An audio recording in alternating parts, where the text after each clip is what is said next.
Oh, hey. Do I need to clean my glasses or what? Please welcome Robert.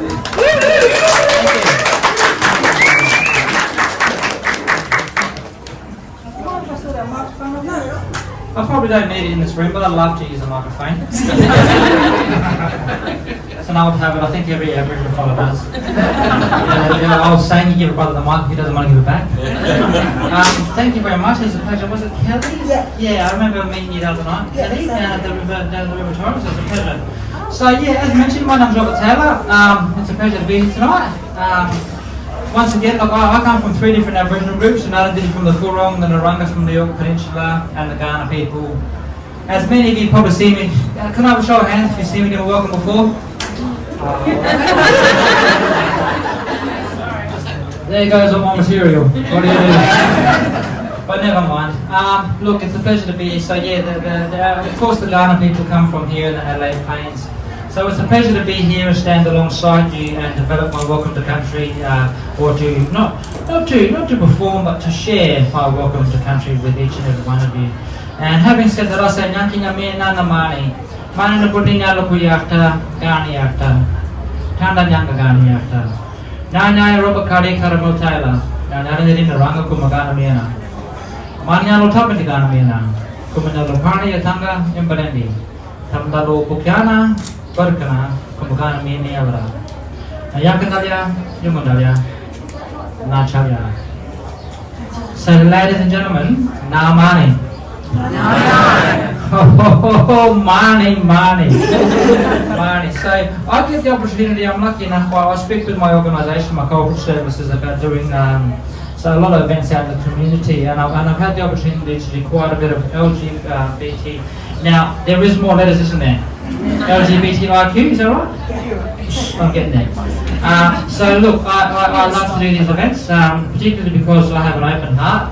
And I like to share that on behalf of my community, with the rest of the community around us as well.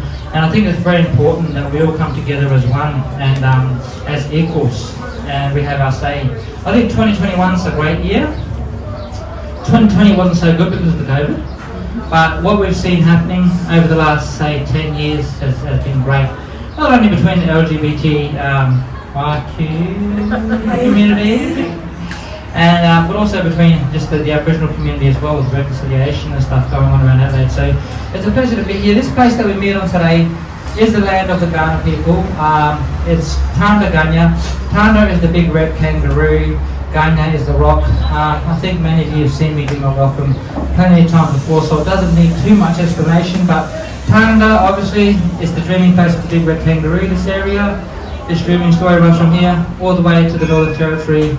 Ganya is the rock. We don't really see many rocks. There's plenty of cement, don't get me wrong, around Adelaide. But the rock, there used to be many rocks.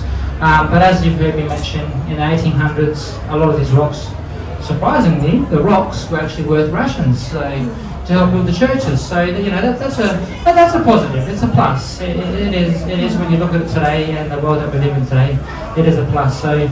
I stand alongside you, my brothers and sisters. I'm an ally, and I'm a strong supporter. So I do say to my group, my cultural services, I say, please send me to these events, please. and you know why? Do you know the reason? It's because, honestly, it's because, as I say, I'm a strong believer, I'm an ally, but it's also because, like, honestly, the best crowds ever.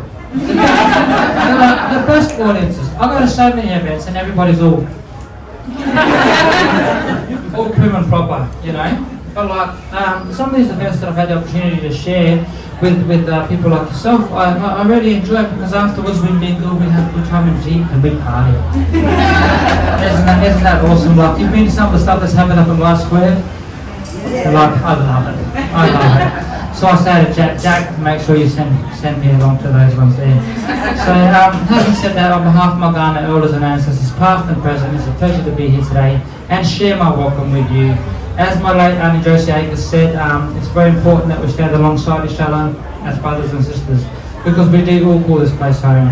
And we mustn't dwell on the past. We know the past, we mustn't dwell on the past.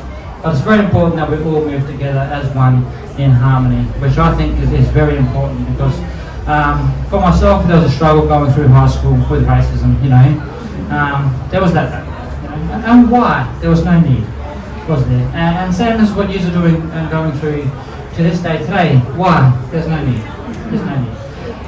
Unfortunately, there's a lack of education out there, lack of understanding, but I teach my children differently, and I certainly do, and I'm certainly proud of the bright young women that they are. I have 3 daughters, can't have a boy, don't know why. Tried in the kitchen, the lounge room, the car, everything, you know. But I've still got 3 daughters. So what I'd like to do now is I'd like to sing a blessing song. This song comes from the heart, so if you do have hearing aids, I'd just ask if you might want to turn them down a little bit, because it's sort of hard for me to keep this song sort of silent. Can I just say, isn't this lovely and intimate up here? And cozy. So when I sing this song, it comes from the heart and the spirit, so it's sort of like driving a big heavy Chevy, you know? It's hard to kick it out of second gear. I'm singing this song because it comes from deep down low. So this one here is a song where I call upon the good spirit of our ancestors to come here, bless this land, but more importantly, bless each and every one of us here today. So this one here, Mana Tawala Hokiana, the good spirit for the ancestors.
It's absolutely wonderful to hear you picking up on a lot of the language that we've been speaking, and you've been able to reflect on a lot of the things that I've been saying, so it's a pleasure to hear that. Thank you very much as well.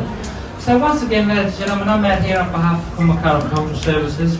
Just quickly, my daughter's, well, my middle daughter, she's 14 now, but she was about 7, she said, "Dad, you sound like Justin Bieber." I wish my partner would think the same when I'm singing in the shower. But what do you do? So I'm out here on behalf of Kumakara Cultural Services once again, ladies and gentlemen. My name's Robert Taylor, and I hope I do see us all together in the community. And the best thing about it is that I know that I will. I know that we will. So therefore, I'm not going to say goodbye. Because also, we don't have a term for goodbye in our language.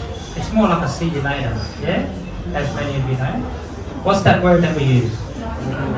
Nakura, very good. And Nakura means that we'll see you again when our paths cross. Now that sort of comes across in the wrong way sometimes, because it sort of could mean in a bad way.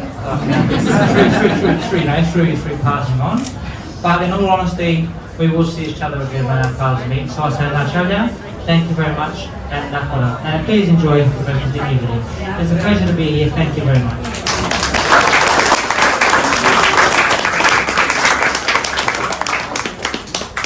Robert, the team at Kumagara do such an important work of passing on culture to future generations and building a strong future. And we are so grateful for the work that you do. You know, it means a lot to many of us in this room here tonight. So thank you once again, Robert. Thank you. Okay.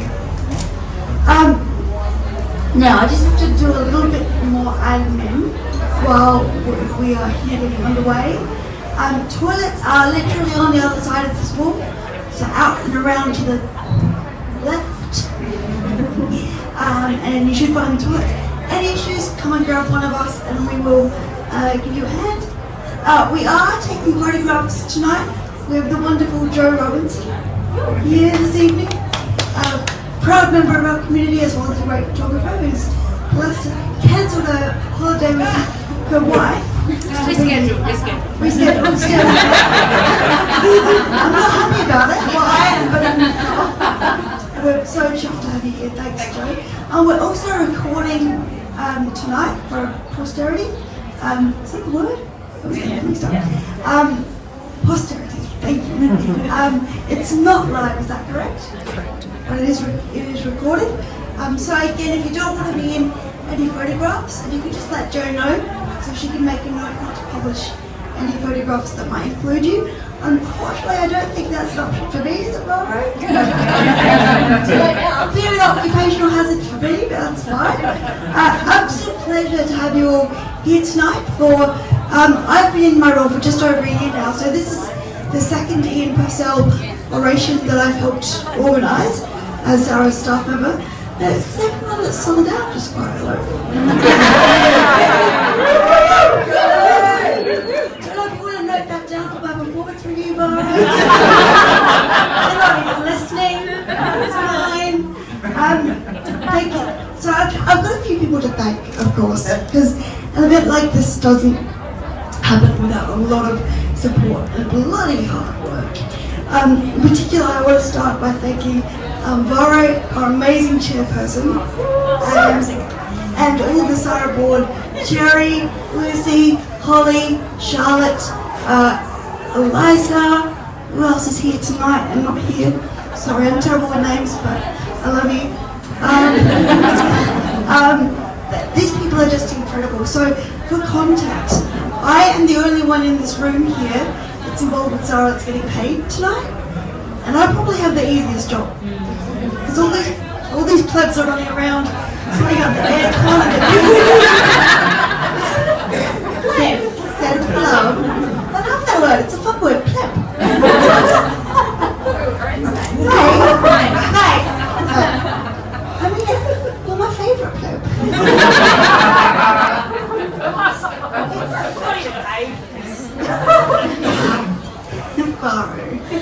We get it, we're fine. Now I've lost my bloody place, man. Okay, so one of the great things that, before I do that actually, I'm going to acknowledge a few other people. I think we might have some dignitaries here tonight from the Adelaide City Council, who are one of our sponsors, and also a few members of Parliament. They have just come off the back of what I understand was a pretty full-on city week though, so I think a few of them are still making the mad dash up North Terrace, or down, or not great with directions. So thank you so much for being here. I also want to acknowledge someone very special to Sarah in the audience tonight, and that is Stephen Leahy, husband of the late Ian Purcell, for whom of course this oration is named. We absolutely appreciate you being here tonight. I know you did decline to say a few words, so I hope you don't mind me now pointing at you and go, there he is in the crowd!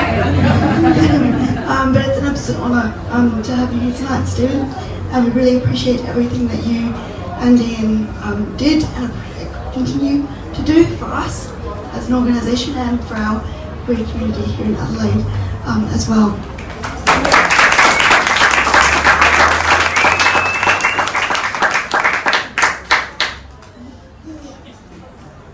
So I just have to get a few notes up because otherwise, you know, I'm good at banter, but I'm a little bit too good. It doesn't follow the slides. It's very I'm sorry. Okay. So I want to also acknowledge quickly our sponsors.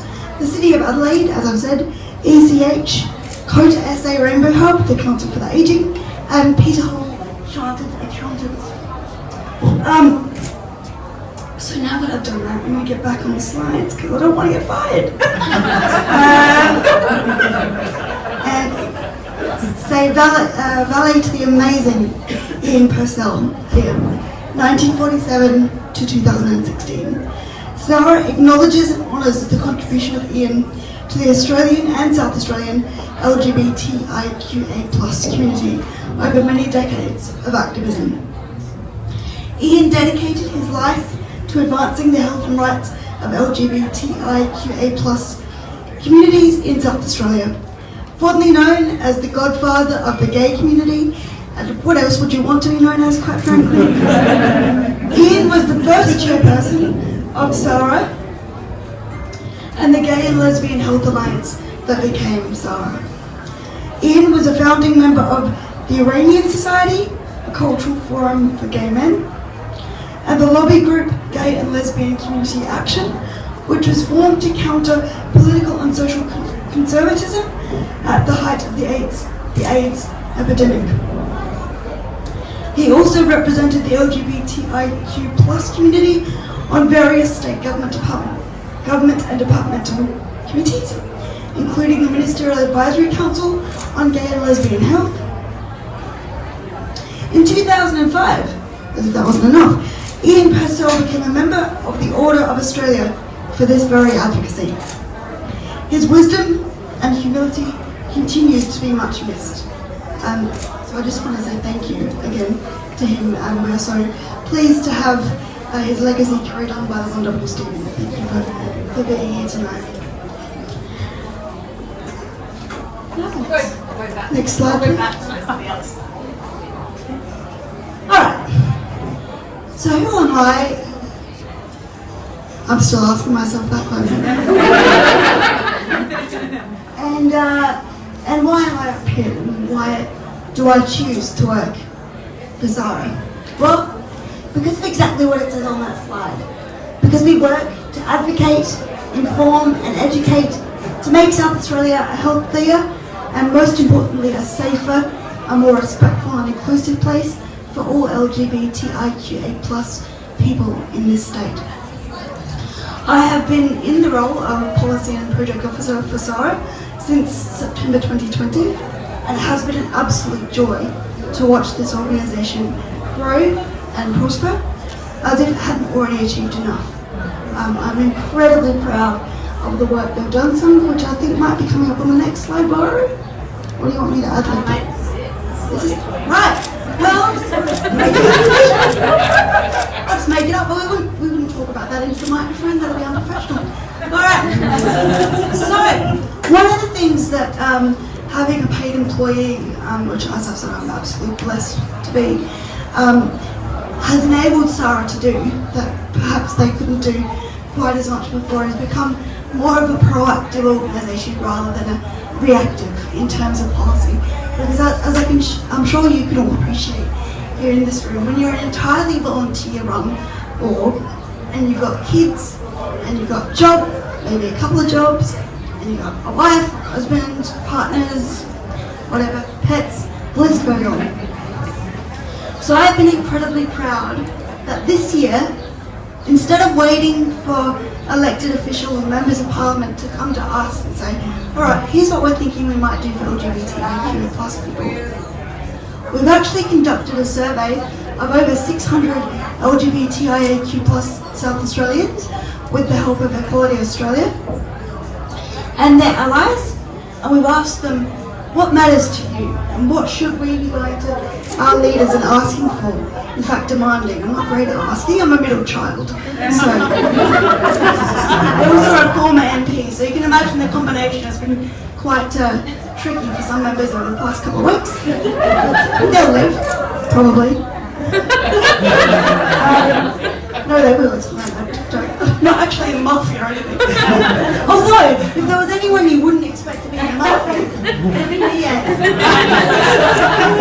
Little disabled rolling up. Pow! Alright. This is really not sorry.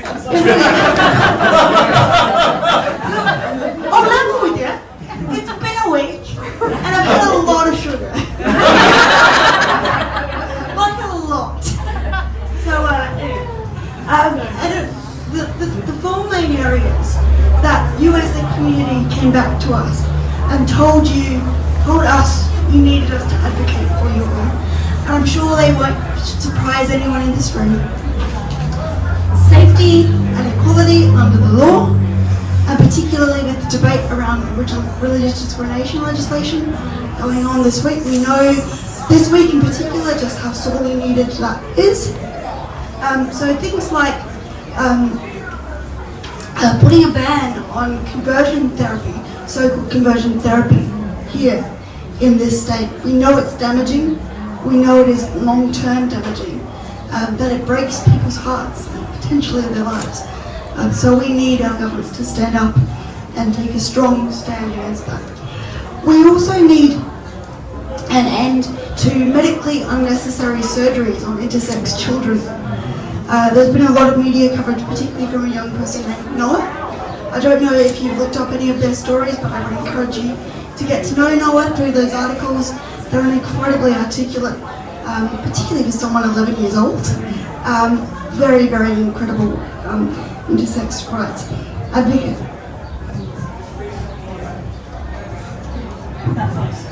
Just gonna say. Talk about that. Thank you. So, as you know, years on, our community is still reeling from the loss of the Safe Schools program, particularly our young people. Our young people are still crying out desperately for LGBTIQA+ inclusive relationships and sexuality training. And I want to acknowledge there are a number of organisations that are doing great work in this space. We have some great people from Shine SA here tonight. You thought you got away with it. And I'm so lucky to work in the Shine office. Sarah at Shine is kind enough to host Sarah. They've given me my own little corner. It's beautiful. No, that sounded awful. No. I'm an autistic introvert. I love being in the corner. Nobody put me there. I'm myself there. Otherwise, Sarah would exist in Kelly's bedroom. Sometimes we exist in my bedroom. Sometimes that sounds really bad. Speaking of it, what are we talking about? So we're calling on our leaders to bring back that so sorely needed education for the health and safety, particularly of our young people. We're also calling on government departments to actually count us in the statistics that they use to make decisions about our lives. You would all be aware, I'm sure, in this room about the recent debate that's gone on about the lack of LGBTIQA+ inclusion in the most recent census. We know that this doesn't just happen there. There are plenty of government departments that don't count us properly, and therefore it creates this cycle of them not meeting our needs because they don't see us, and it goes on and on and on. So that is also sorely needed. Of course, but no secret, we need to improve our health and well-being, and this means improving access to mainstream health services, not just queer-specific health services. Our GPs, our gynecologists, so many health professionals still remain naive about our needs and how to talk about and treat and respond to our bodies. We have a right as taxpayers to use those services. We have a right to expect them to be knowledgeable about our needs and our rights. We also need, of course, ongoing funding for community-led specific health services at the same time. Because we know that when we live grant to grant, and people do get burnt out, and it's not a question of if, it is a question of when. We know that when that happens, as it happened with Paul's life, so many organisations before us, when that burns out, when that passion dies out, the whole community suffers as a result, because we lose that expertise and passion that went with those people that got burnt out. If you want to see more, and you want to join us in calling for those such important things and more, then please go onto the SARA website, sara.org.au, that's SARAA, South Australian Rainbow Advocacy Alliance.org.au, and take our pledge your pride this election. It's only with the support of people like you that we can make this change, and we can show our leaders just how sorely this is needed. A little fun fact for you. It's not that fun. Because I've spent the last couple of weeks trying to convince politicians of this, I looked up how many LGBTQI plus people of voting age do we have in South Australia? And it's almost 36,000. Now that's about, well, I'm going with memory now, but it certainly feels over half the Adelaide Oval. If you want to convince politicians of something, mention an oval. I love it!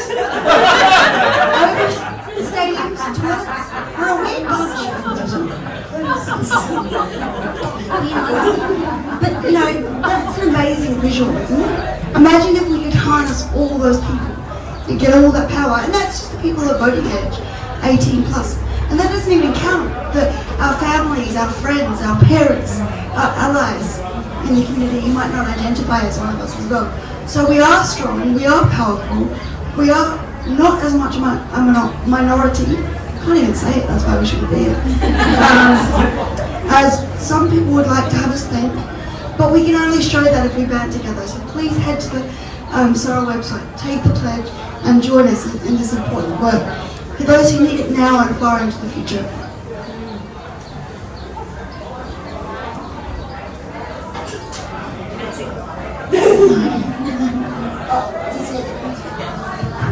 I'd now love to invite, out of the power of my own mind, because I choose to, the wonderful ECH, who, as I said, is one of our principal sponsors for this evening, to come and say a few words about their work and how we can support them too. Thanks. Thanks, Kelly. I'm Robin Leahy. I'd like to acknowledge that we are meeting on the lands of the Garnered people tonight, and I wish to pay respects to Garnered elders and all Aboriginal elders past, present and emerging. And I'd also like to pay my respects to our LGBTI elders. As a lesbian, I'm aware that I would not have the privilege and the freedom that I do today without the courage of those that have gone before me. I have had the privilege of working with Ian Purcell with gay and lesbian advocacy, I can't even remember what they were called, Gay and Lesbian Health Alliance, that's right, and at the commencement of SARA. He was a huge influence for me, and I remember him with great fondness. I came to first hear about Audrey, our speaker tonight, through watching their TED Talk in 2018. So inspiring, and I'm really excited that you're here tonight to speak with us. Woo! And also, Audrey did a performance at the ECH Poetry Slam in 2018 as well, so that was super exciting. So, both your TED Talk in particular opened my mind and ears to try to understand life outside of the imposed gender binary of Western society. And I also look forward to listening to your message tonight about your experiences of being queer in the 2020s. I just want us to reflect a little bit about the term queer. Many of the LGBTI clients at ECH have quite a negative experiences of this term.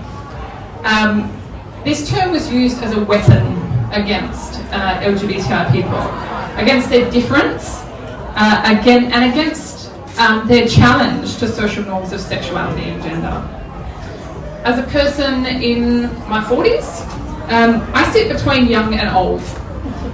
I have neither the experience of being of the term queer being weaponised against me, or the experience of reclaiming this term for community and my identity.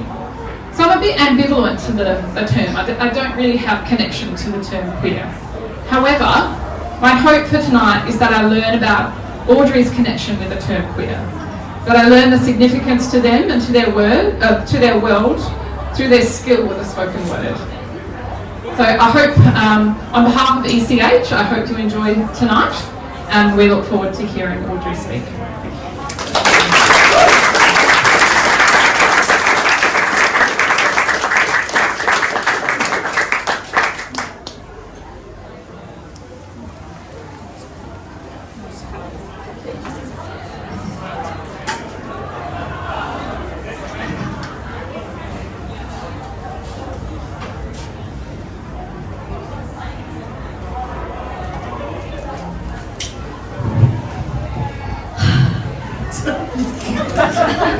I turned the microphone off so that it doesn't interfere with people, and then I realised I'm disabled and I can't really turn it back on. That's the whole thing. Anyway, not to worry though, because I'll get to recharge, because now we're going to have a little bit of nosh, a little bit of food, a little bit of something. Food, basically. I said there was a lot of sugar, didn't I? I'm sorry. We have a few little snacks for you. So, it's mostly vegetarian. There is some vegan for those of you who require it, because we know there tends to be a big overlap between queer communities and vegetarianism. Not an insult, just a fact. I'm all for it. I'm not advocating. This is not going well, is it? I don't mention that I'm autistic. So we're going to have a quick break so that everyone can recharge their batteries and be ready to sit down and listen to the amazing Aud. Thank you.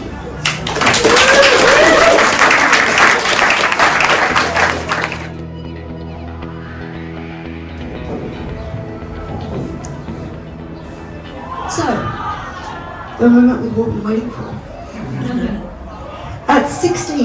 At just 16, Aud has experience as an actor, spoken word poet, activist, and public speaker. In 2017, Aud created and performed a TedX talk about their experience of gender. Seamlessly scrolling back down.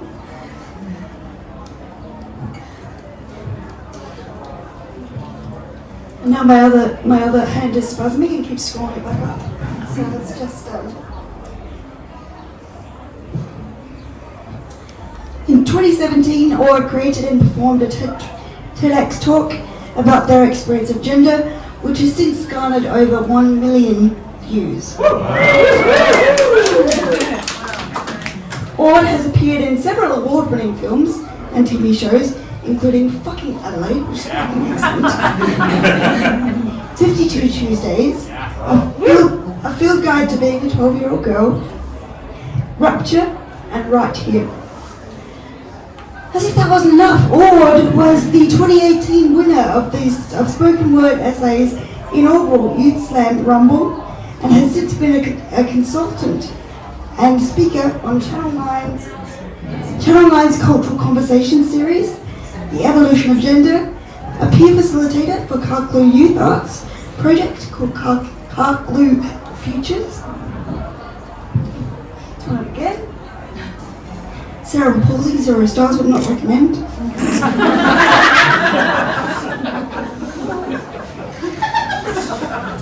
And they opened the DreamBig Children's Festival and the mod Museum of Discovery, one of my favourite places.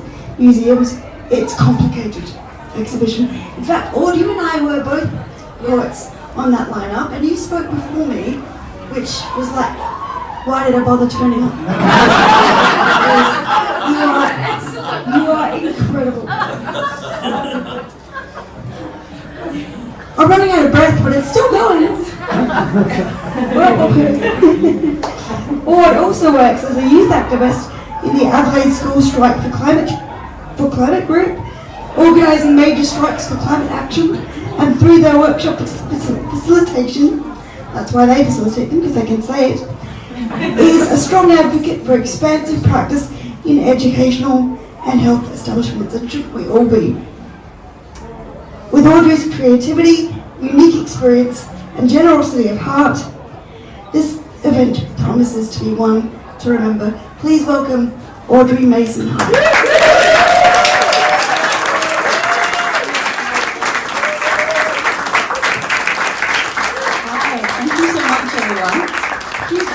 Sorry to do that to you. I promise I'm also just a 16-year-old. But first, I want to thank you all for being here today and engaging in queer and gender diverse voices by being here at the Feast Festival. As you've just heard in extensive detail, my name is Audrey Mason-Hyde. I'm 16 years old, and I am proudly a queer, non-binary person. It deserves applause, I think. I'm an activist, a poet, a speaker, and an actor, and I hope to be many more things in my life. I've been raised on unceded Aboriginal land, the land of the Kaurna people, in so-called Adelaide, which is also called the land of the red kangaroo, or Tandunya. I acknowledge the Kaurna people's continuing resilient connection to their land, and their guardianship of this land into the present day. I also pay my respects to elders, past, present, and emerging, and any First Nations people who are here today. This is stolen land. My connection to the land that I live on and work on exists alongside that fact. So I was raised in a feminist family by none other than Sophie Hyde, who is a feminist filmmaker, and I feel like she deserves a shout out. So from a young age, I was taught to acknowledge my feminist elders, and through my discovery of my queer identity, I've learnt a lot about my queer elders. And oftentimes these people are the same. Much of the reason that I can speak about gender issues and the gender binary here with you all today is due to the work of people like Audre Lorde, one of my favourite poets, Marsha P. Johnson, Judith Butler, and many more trans women, queer women, and gender non-conforming people. I acknowledge any other queer people in the room or LGBTQ plus people in the room, and I invite each of you to take a moment to consider your ancestors, your elders, who's fought for you to be here. As a queer non-binary person, I see the expansive potential of us as human beings throughout my everyday life. Much of my life has been coloured by the experience of trying to find something in between, to find a grey area, and to discover the expansive nature of myself. The word queer is one that I think encapsulates this for me. Throughout my schooling, I've been told that I should be one of two things, a girl or a boy. Two things that I have no personal connection to. In short, I've never felt like a girl, nor have I felt like a boy, and yet the world around me has always told me that I should be one or the other.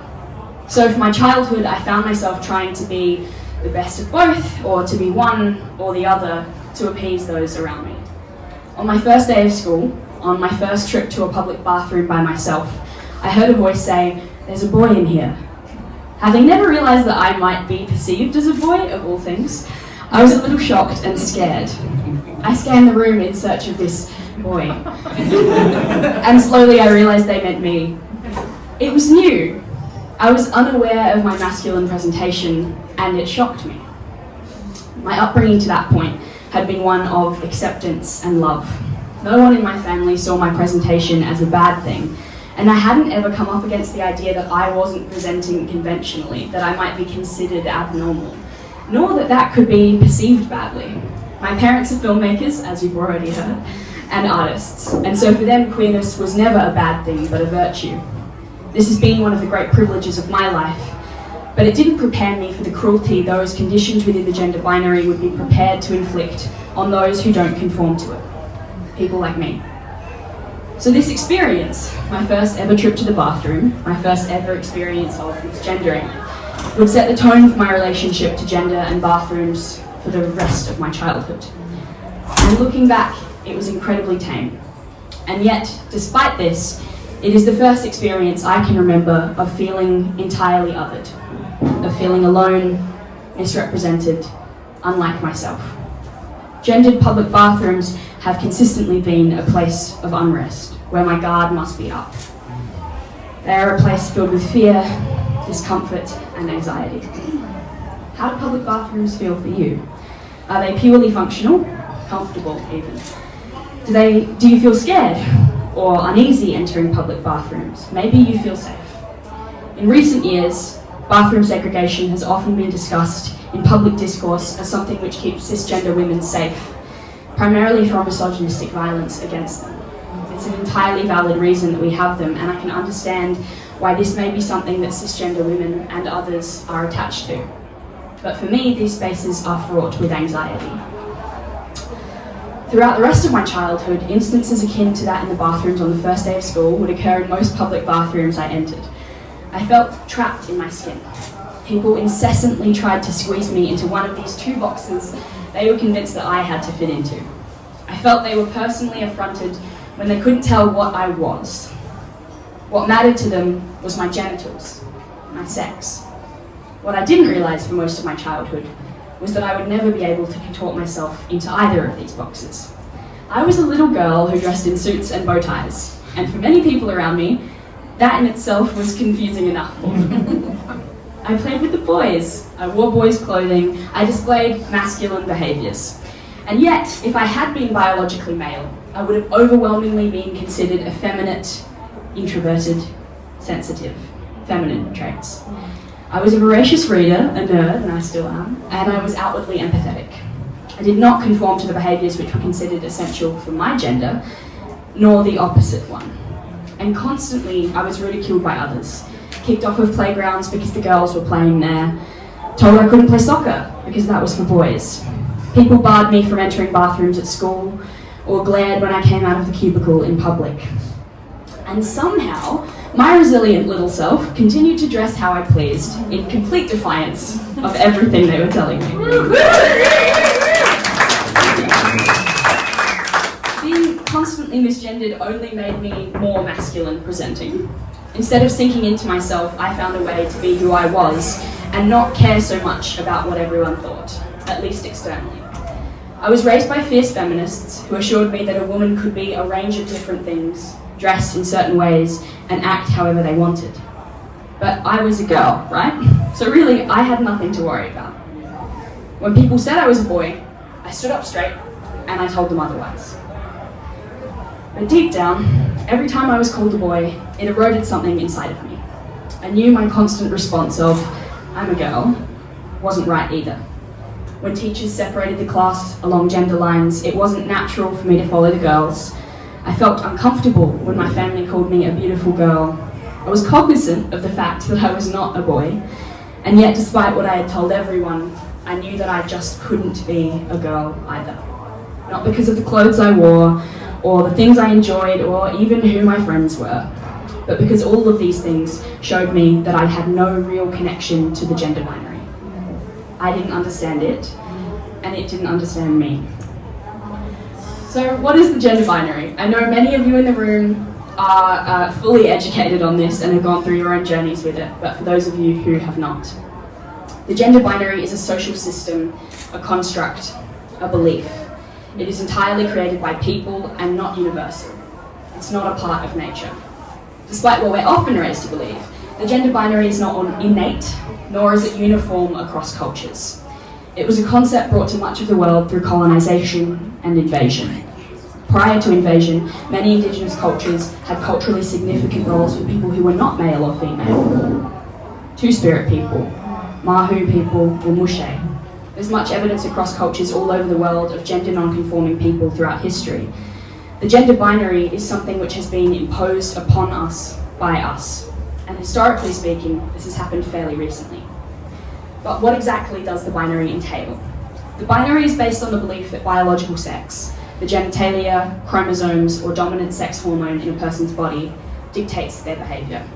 To truly understand gender, we have to understand that what we know as gender is a curated set of behaviours that we are told to follow.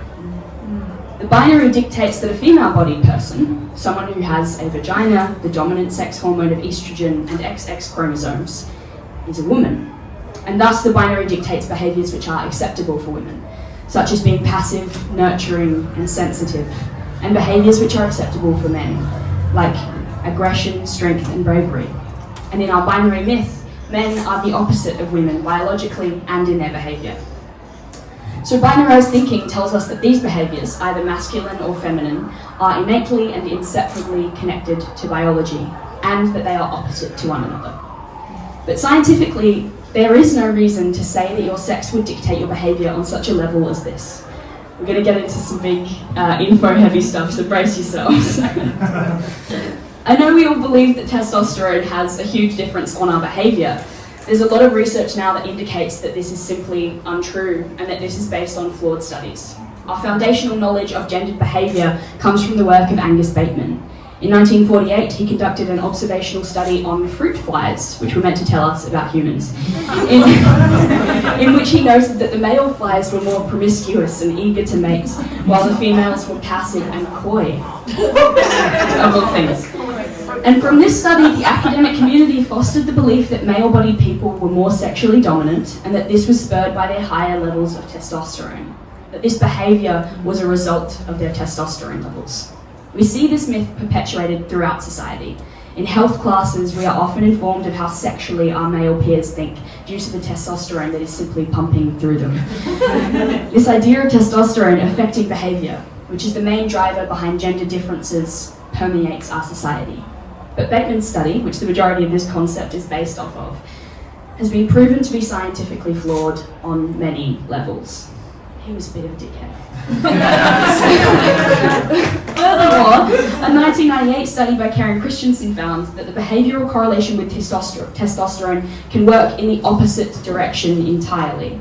Instead of testosterone levels influencing our behaviour can influence our testosterone levels. Essentially, our societal understanding of the way in which our bodies dictate our behaviour, the key principle behind the gender binary, is so likely to be false, it's crazy. I believe it is false. Yet the binary is so ingrained in our customs, in our language, in our thoughts, that socially we are unable to separate our behaviours from our gender. We are conditioned from birth to believe in a way that is in a way that is acceptable for our determined gender. I know a lot of people say, but my girl just naturally loved pink, and my little boy loved fire trucks before he could even talk. But we have to consider how much each of us enforces and supports the binary, even in our children. A researcher from the University of Newcastle noted that there was a study done where they had a baby in a room, and they put a blue bonnet on it, and when people went in, they held the baby out and showed them things in the room, talked to them about the world. And when they had a pink bonnet on the exact same baby, they held the baby in and talked to the baby about themselves. The study showed that we hold our children differently and treat our children differently, depending on whether we perceive them as male or female, and that programming of gender starts really young.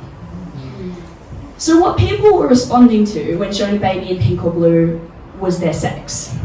And when you think about that in plain terms, it's strange, potentially creepy. From the moment a child is born, the world around them perpetually and incessantly begins to refer to their genitalia. This results in questions of, is it a boy or a girl? And really what we're asking is, does your baby have a penis or a vagina? Why do we feel the need to understand the genitalia of others? Well, from a very young age, we each learn to behave through observation. From understanding that we need to eat 3 meals a day and that we need to ask before we can pat people's dogs, to the idea that we should wear certain clothes, act in a certain way, that we should be attracted to a certain gender. Even the way we talk about gay rights and LGBTQ plus rights is that of same-sex and opposite-sex attraction, same-sex marriage, same-sex families. The notion of an opposite and separate sex is intertwined with every aspect of our culture. It permeates our conversations entirely, and rarely do we question this. Rarely do we look at the idea of gender, of biological sex, and question whether these two categories describe each of us accurately. There is this idea that even if the connection from gender to sex is not biologically proven, most people, if not all, will fit neatly into the two sexes anyway. They either have a penis or a vagina, a uterus or testicles, XX or XY chromosomes, facial hair or none, a deep voice or a high one. Yet, as we have seen, not just in the modern day but throughout history, this is untrue of human beings. Humans have not, cannot, and will not ever fit into these two rigid categories. Certainly not on a social level, nor on a biological one. Statistically, it's true that a lot of humans roughly fit these two categories. But statistics aren't people, in a huge way. There are a large number of people who clearly don't fit either. And these people have simply been homogenized into one category or the other through labeling. Again, this is an imposed idea, not an innate one. But it is an idea which has become our primary way of categorizing people. It is the first thing that we say when we are referring to a new person. 2% of the population is intersex. That is 150 million people worldwide, at least. This is the same percentage as redheads. Imagine we decided collectively that redheaded people didn't exist. You could only have brown or blonde hair, and actually you could only have dark brown or light blonde hair. No other variations. If you had mousy brown or strawberry blonde, you must be a freak. And so redheaded people would be classed as a light-haired, brown-haired person, or a dark-haired, blonde person, even though they wouldn't really be fitting in anywhere. It'd be weird and restrictive and limiting. Society would be even more hostile to redhead people. This is what we've done with sex and gender. I'm aware these aren't exactly identical situations, but still. In the same way people have curly hair or straight hair, brown, black, blonde, sandy, thick or thin hair, we have many different variations to biological sex as well. There are people born with XXY chromosomes, those who have both testicles and breasts, facial hair and periods.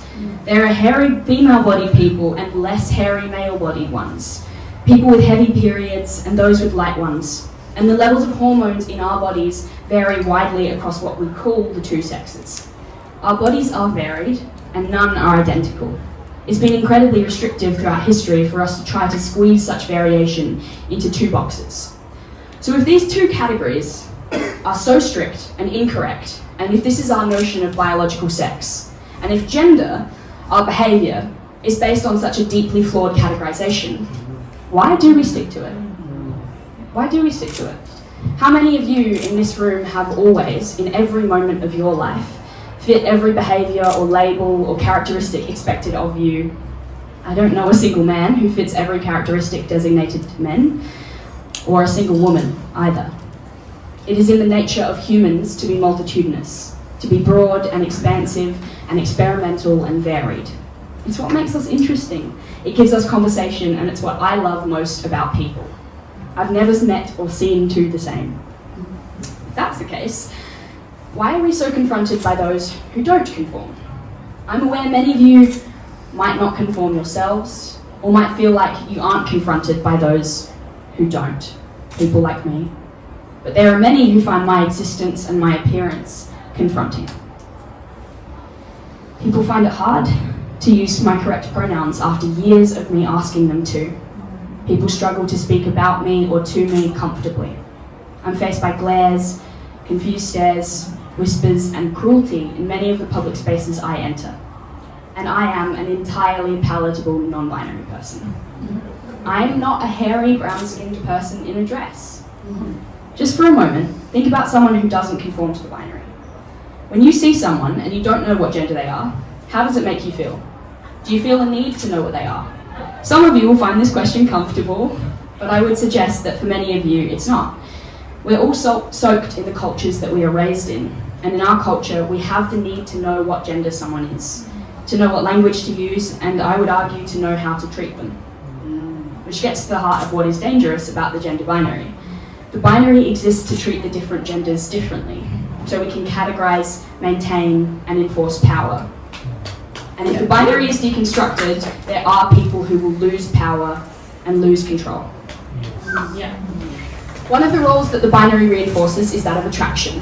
Without it, we cannot be assured of whether we should or shouldn't be attracted to someone. If we can't tell what gender someone is, how do we know if we're meant to like them? I believe that even with the binary deconstructed, there is a freedom in this for all of us. A freedom to reject the gender rules that bind us and the rules of attraction that bind us.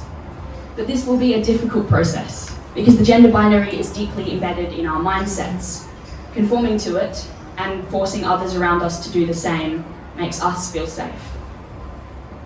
I came out as non-binary when I was 10 years old, but the feeling of gender being unnatural started a long time before that, before I even knew who I was or what kind of label to place on myself.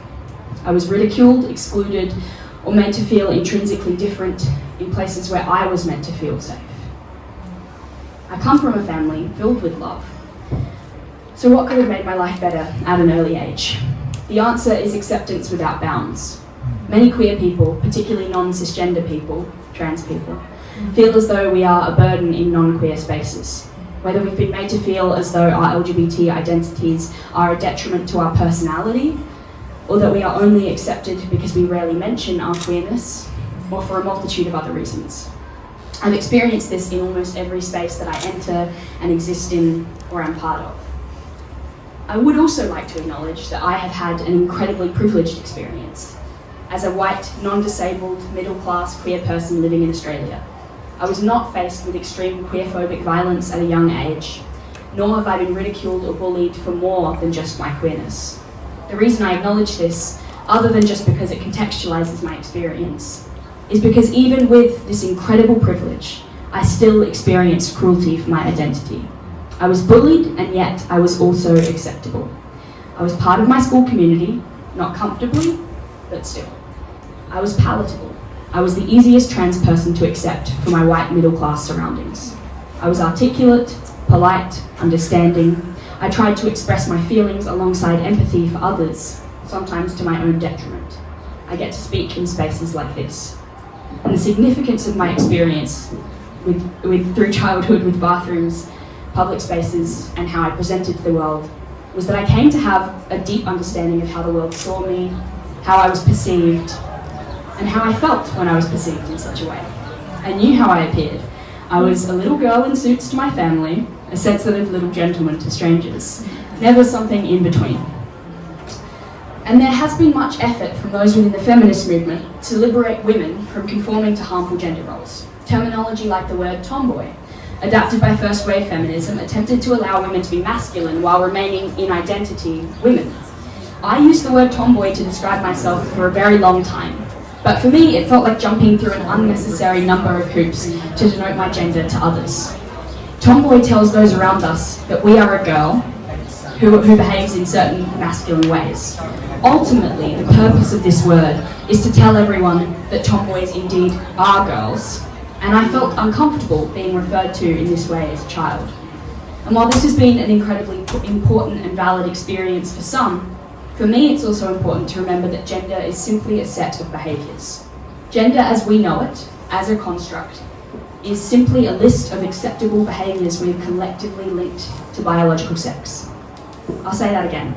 Gender is a list of behaviours that we have decided are acceptable and collectively linked to biological sex. Without the notion of binary gender, there is no need to categorise people based on biological sex or on their behaviour. Through people's constant binary gendering of me, I realised that I wanted to be seen as something else, something other, not one of these two categories. And the fact that people didn't see this was upsetting to me. It was as though it was through this that I knew that that was what I wanted. I wanted to be seen as something between a girl and a boy, as different, perhaps confusing to some, as androgynous, because that's who I was. I wasn't a masculine girl or a feminine boy. I wasn't the black or the white of the binary, I was the grey. The world at large, perhaps in contrast to those of you in the room, is struggling to accept the sense of threat in non-binary individuals. The gender binary is an incredibly dangerous system to live in for many trans people who don't look like me. Transgender Australians from 14 to 25 are 15 times more likely to have attempted suicide in their lifetime than non-transgender Australians. 15 times more likely. In 2021 alone, 375 trans people have been documented to be killed as a result of transphobic violence. Imagine the ones undocumented. The gender binary and the societal misconceptions which fuel it are a detriment to human life and to the well-being of trans people such as myself. My experiences of the gender binary have consistently been harmful. To me, overwhelmingly, but also to those who uphold it. I'm firmly of the belief that the binary can only be a detriment to all of us. The binary has harmed me, a middle-class white person from a feminist queer family living in Australia. Imagine just for a moment how the binary, compounded with white supremacy or poverty or disability or anti-fat bias, could work against someone. I'm among the most privileged of trans people in the world, and still I have been the subject of transphobia. If so many people can be harmed in such huge and impactful ways by a system which is not even accurate, why should we uphold it? Now, I realise it's all well and good to say, but abolishing gender is going to be a difficult thing. Perhaps it's not the goal we should strive for even. Human beings are expansive and varied. I'm not advocating for a genderless world. I think gender is a beautiful thing, playful, comforting, titillating even. But to be clear, I don't believe gender should be binary. I'm advocating for the revolution of gender. What is it at its core? For the women in the room, what is it that makes you a woman? What's your connection to that word? For the men, what makes you a man? Why are you connected to your gender? And for those of you who are non-binary or gender fluid, what connects you to gender? For me, my gender can range. Gender without the binary consists of three things: presentation, language, and feeling. And these things aren't connected. A woman does not have to use she, her pronouns or wear feminine clothing to be a woman. For example, my presentation is generally skewed masculine and androgynous. I don't wear dresses or skirts for the most part. I wear pants, shirts, shorts, occasionally suits, mostly things viewed as masculine, but often with feminine accessories such as jewellery or in colours that we view as feminine. The language I use to describe myself is that I'm non-binary. I use singular they, them, theirs pronouns. I'm trans and I am queer. It's integral to my well-being as a non-binary person that I'm gendered correctly. People using my correct pronouns or not is a factor that can have a significant difference on the outcome of my day or my week. I realise this can be really difficult. It's difficult to adjust our language for a lot of reasons, particularly language which is as culturally connected as gender. My pronouns are something a lot of people have trouble with. Many complain, and I understand why. But for those of you who may be having these thoughts, and I garner that it might not be many of you in the room, I urge you to do two things. First, try using the singular they, them as in the context of a lost possession. If you found someone's keys or their wallet, you might say, oh no, someone's lost their wallet, I hope we can find them so they can get it back. We use singular they, them pronouns in our language already, so with some training we can use it more. It's just a matter of valuing it. Do you value me and my emotional well-being enough to learn to use they, them pronouns? I hope so. If trans young people are overwhelmingly more likely to try to commit suicide, will you learn how to use pronouns in a way that helps them and affirms them, that makes them feel seen and good? Is that enough for each of us to do the work? Maybe you don't have to consider your gender in the way that I just asked you to, but we have to face our gender as trans people and society's perceptions of it every day and in many uncomfortable ways. And finally, my gender identity, the words behind it, my connection to gender, which is the most important piece of the puzzle. My gender is fuzzy and blurry and elusive. It's difficult to capture. It's not on any binary in any fixed position. It is sometimes both woman and man, and sometimes neither. Just think for a moment about these things for you. How do you present to the world? What language do you use for yourself? And how do you feel about or see your gender on the inside? And if it's something you don't feel you've ever had to consider, can you see what that privilege might afford you? Yeah. Imagine. The thing is, gender will look different for most of you, if not all of you. The words that you use to describe it will be different. The way that you see yourself will be different. Gender, without the notion of the binary, or of these three things being connected, is huge and formless and expansive and varied, just like humans. I don't think there can ever be a set number of gender identities.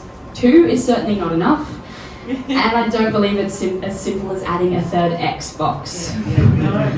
Many people feel differently about their gender, and thus there can be as many definitions and ideals of gender as there are humans. It's something sacred to the person and beautiful and playful. Humans are expansive, and I believe that gender should be too. Marsha P. Johnson, the founder of the Street Transvestite Action Revolutionaries and the mother of the gay liberation movement in America, once said that history isn't something you look back at and say it was inevitable. It happens because people make decisions that are sometimes very impulsive and of the moment, but those moments are cumulative realities. It's a beautiful sentiment. It's one I try to live by as an activist. Marsha calls to each and every one of us to take those actions which make history. Not to sit back and watch it happen, but to take control and work together to build beautiful cumulative realities. The cumulative reality we can build together as a community is to make this expansive view of gender, of love, and of acceptance real. And this happens through systemic change, and it also happens through our actions and our language on a daily basis. The queer community is perfectly placed to make such changes occur. I have grown up as a non-binary person fighting and living inside of an incredibly gendered system. Queerness, in both its original and reclaimed meaning, denotes a difference, a variance from the norm, a new way of looking at things. I see queerness as expansive and curious and radical and joyful. It can connect us as we are and not as we are supposed to be. Queer is a verb, an action, a statement, and a response. Queerness is about gazing at the world, questioning every part of it, and rejecting those parts which hurt us, the binary included. Queerness is about moving on from harmful rhetoric, systemic hate, societal structures that are oppressive and rigid. Queer is the operative word in my life and will continue to grow, shape, and change me as I move through the world. We each have the power to imagine and create a world in which we accept and love everyone, not just those we deem relatively acceptable or palatable. We should be able to love people not despite queerness or despite difference, but because of it. We should love expansively. This is what my own experience of questioning and rejecting the gender binary has meant to me. And it's what queerness is about. Thank you.